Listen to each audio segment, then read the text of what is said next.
Hi there and welcome back to Interior DesignerPlays. I hope you are doing well. Welcome to CC Sundays. Happy Sunday. Today we are building in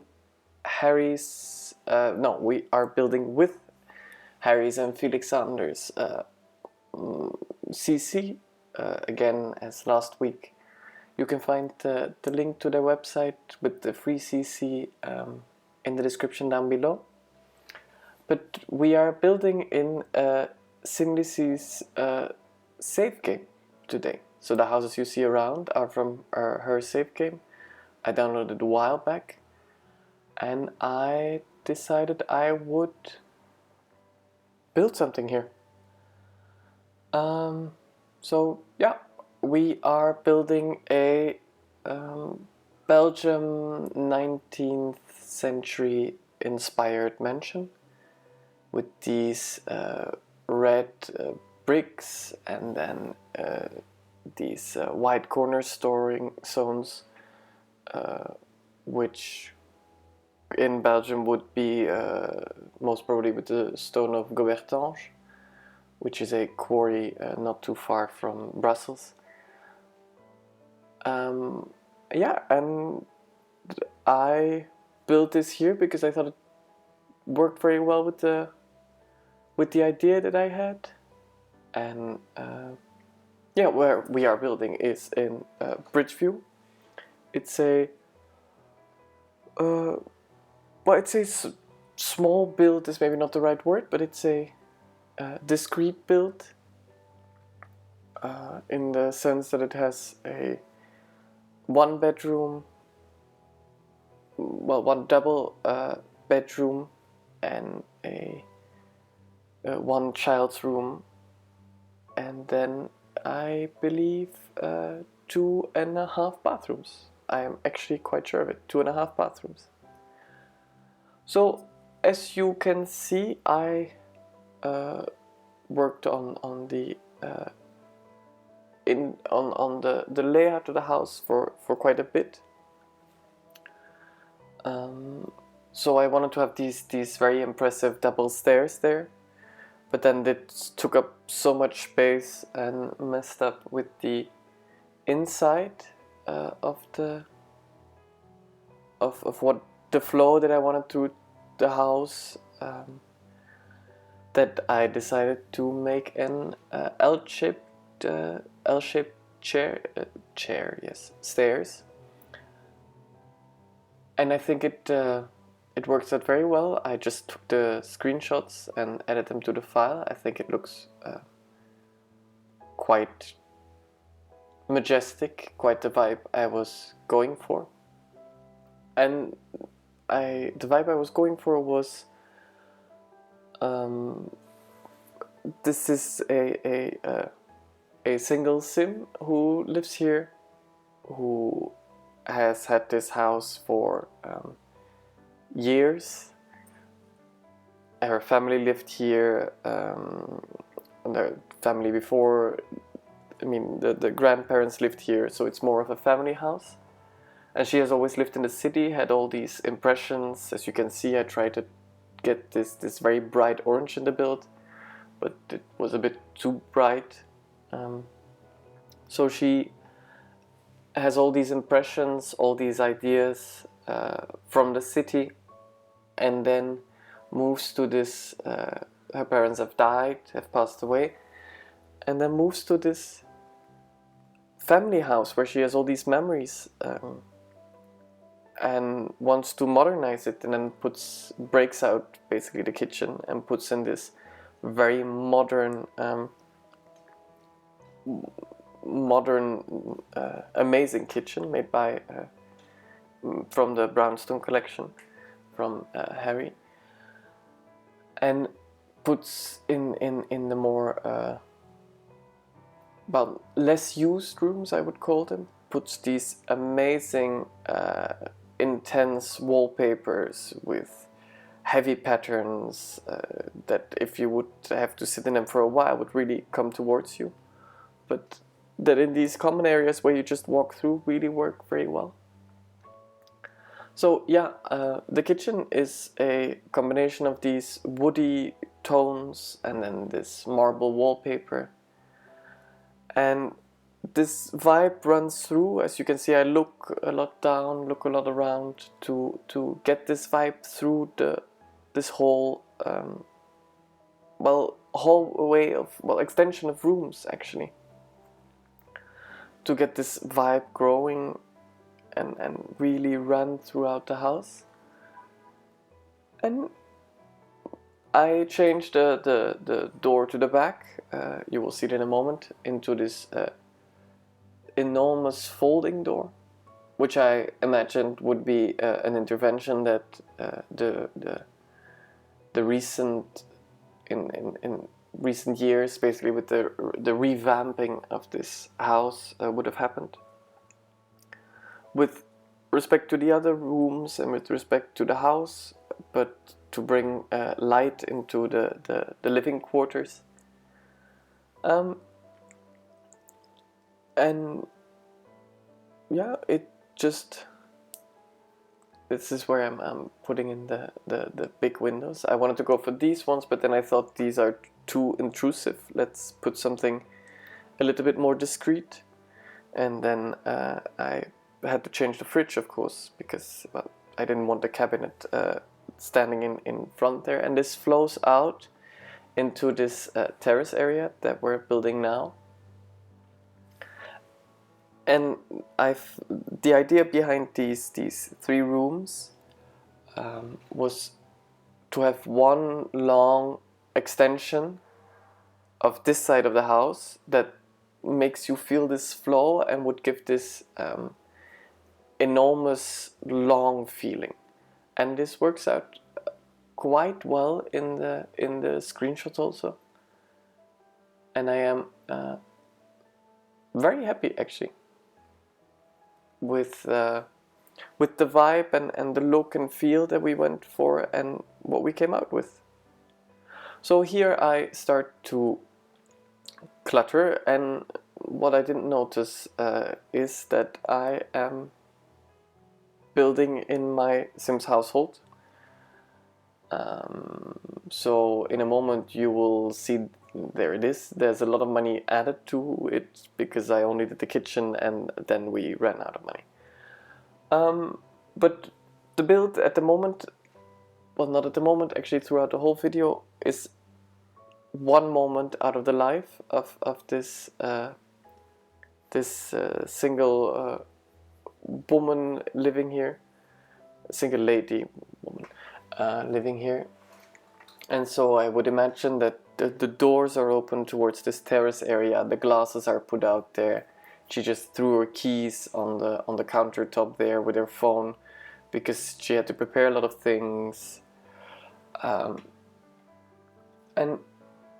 yeah, I wanted this to be a moment, really a moment. And then I put these candles there. You see, the house is I hope you feel this is getting ready for to entertain, to have people over.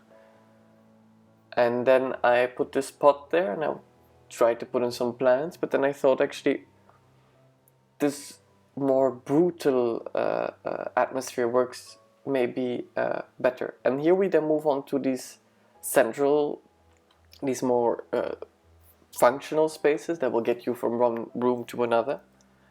And this is what I mean with these very intense wallpapers. And I put this cactus there because it's again this you have this very refined house, very elegant ceiling trims, fully designed. But then I would imagine, as you can see her standing outside, that she is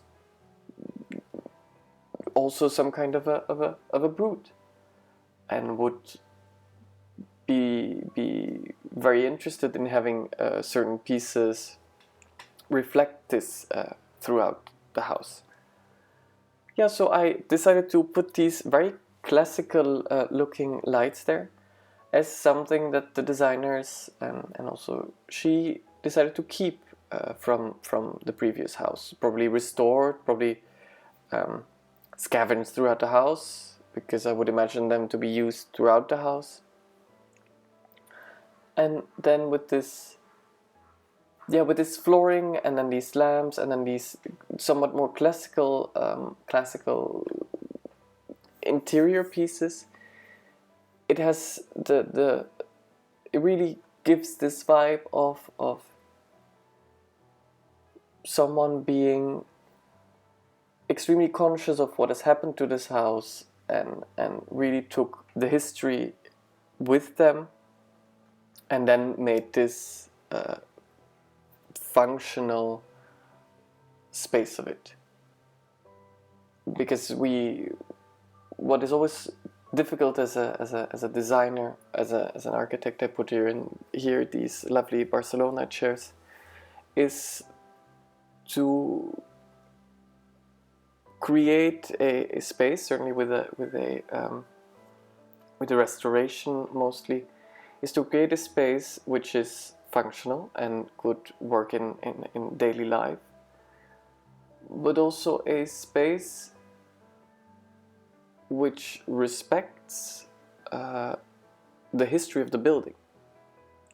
So to not break out too many walls, destroy certain views of the house, certainly towards the exterior, certainly towards the front, to keep it the changes as limited as possible, is a very difficult, challenging, balancing act between how far do you go to keep the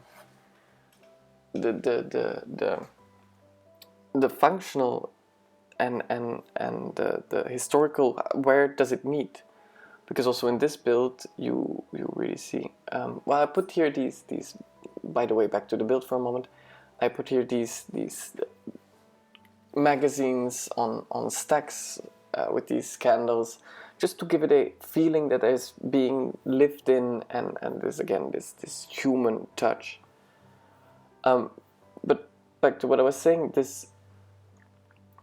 these huge hallways, which would be perfect for hosting parties, incredibly difficult to heat, but would have worked in a time where this prestige was so important, but it almost overshadows the rooms next to it.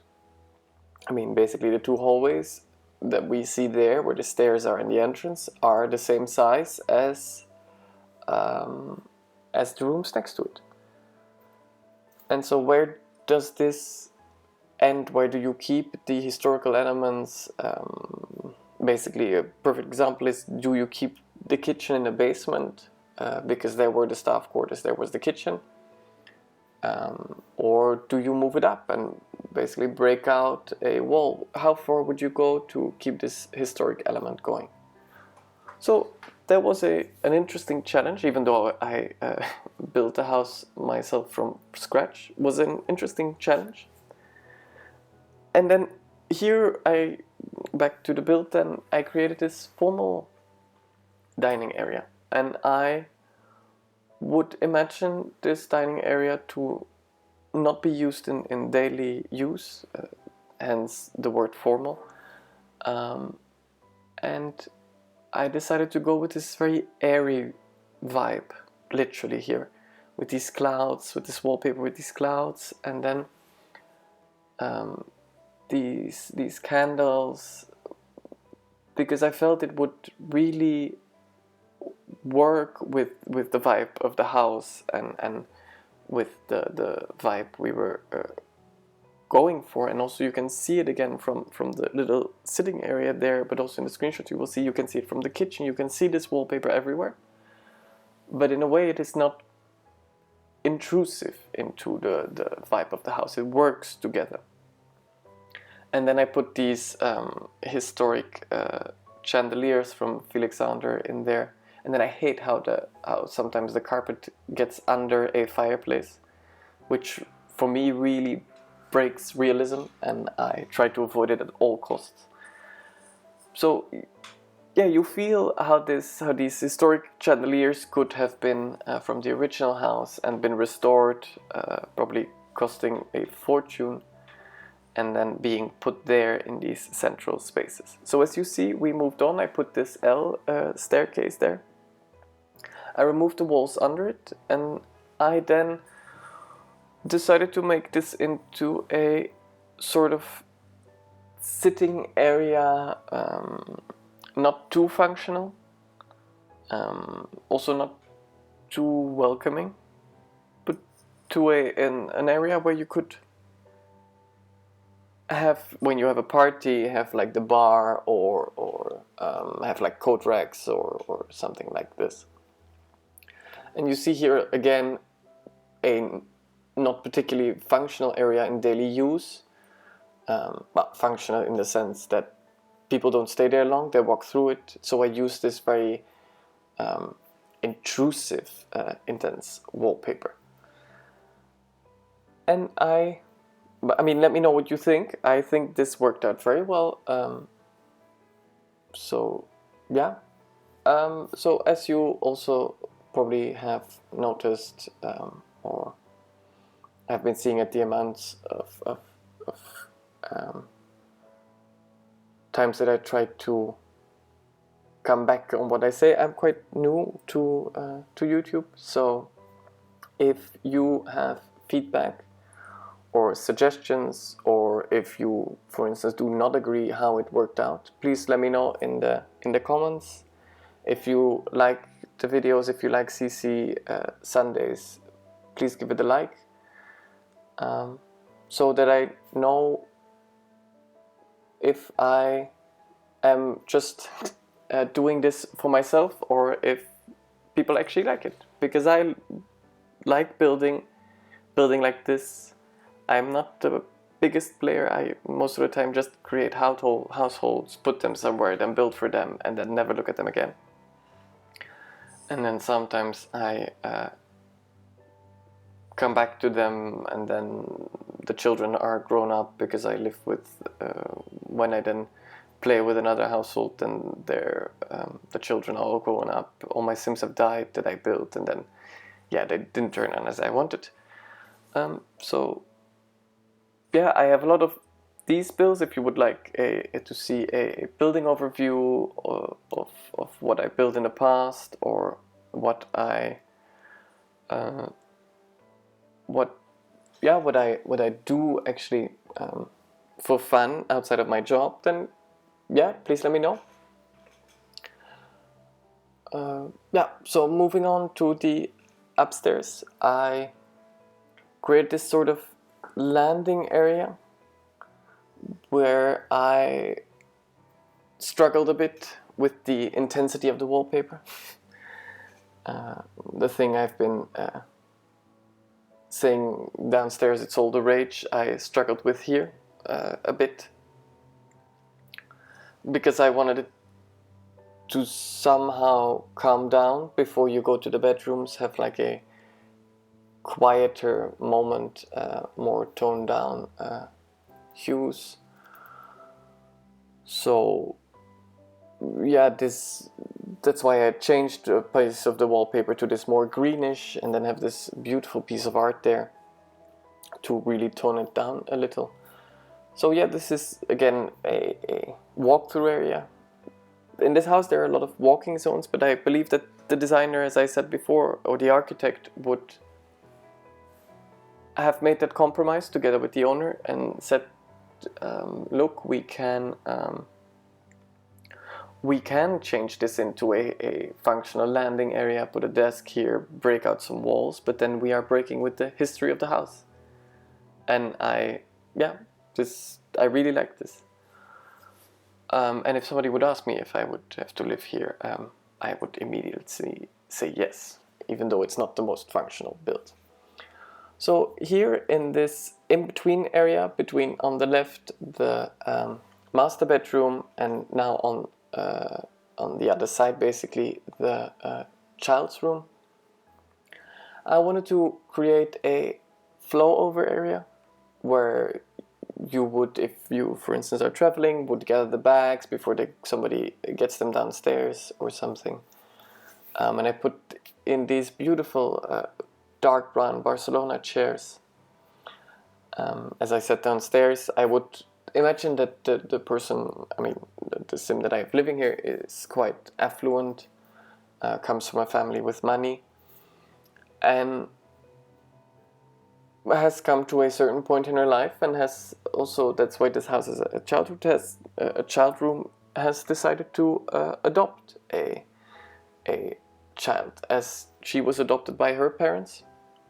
She has seen this as the moment for her to, after the busyness of the city life, the busyness of this restoration of this house, because believe me, this restoration would have been a complete nightmare, has now decided to settle down and will adopt a child, and that is why this room is basically finished and there. So in this bathroom, I put in this amazing bathtub in front of the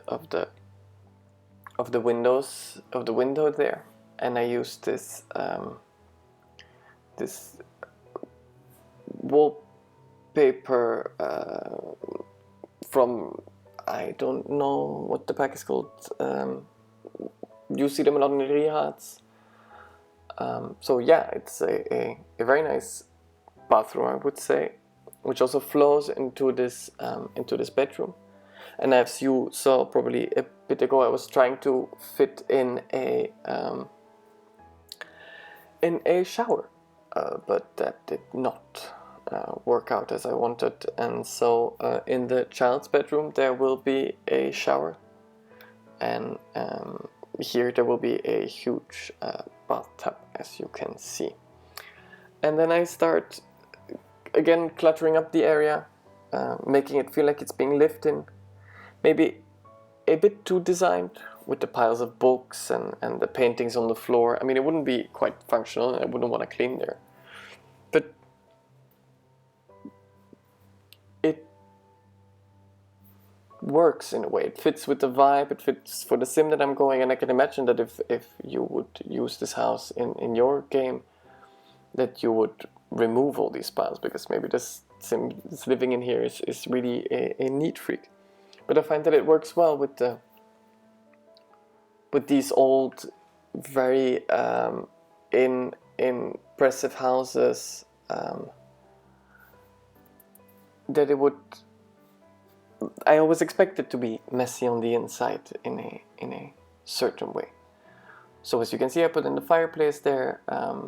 This very old bed, which I also, well, it's much older than the house, of course, but that she found somewhere, or is a family piece, and then decided to put into her bedroom and have it restored, of course, and then have it there. And this gives this room this impressiveness, this grandeur. And then with the child's room, as I said in some of my previous builds, I normally am not very well at building children rooms, child's play area, children play areas, these things. First of all, because when I then actually play The Sims, by the time when you have time to play with the toddlers, they have grown up, and then there's this room for nothing, and you have to change it, and they cannot sleep in the same bed. So I find it all very stressful and fleeting. But yeah, I used this dinosaur wallpaper, which is extremely cute, and then I started looking for pieces to put in there. As you can see, I wanted to have this tent. I really love this tent, and I think it's such a cute idea to have this in a children's room. It demands a certain kind of space for it, but I think it's so cute. And then I wanted to have this dresser in there, but that didn't work in the end. And I put this swing there, which would be completely dangerous with the mirror behind it, but I found it perfectly fitting with the vibe of the of the room. And then we move on to the ensuite bathroom, where I use these tiles to create a open shower, and I really do not like how they don't line up with the tiles on the walls. But I think it created this vibe, which worked out very well. And then we move on to the terrace, where we create like a small seating area. I would imagine the doors to the bathroom would open towards the outside, and so that you can walk around the bath and then move towards this small couch area. These beautiful marble abstract chairs would completely be uncomfortable to sit. But this would just be like a lounging area where you would, when you would have a bigger party, maybe have people also gathering there, standing there, looking down. And then I put some of these very nice plants there on the side to have a bit of a separation between the path and the house itself. And then I use some terrain paints to create a feeling of being that the house has been used. And then I put these outside lightings there, because I would imagine that there was so much time invested into the house, there would also be lighting outside thought about. And then I put these red tiles there, which don't completely work, but make it very fitting. And then of course I've got the roof trims. I always forget the roof trims. And I then looked for a chimney, which was not the easiest task. In the end I decided to go with this beigey one, well, this whitish one, because there's so many fireplaces and these houses would have chimneys, of course. And then we're on to the screenshots. I hope you liked the build. Please let me know, and I will see you again soon. Bye.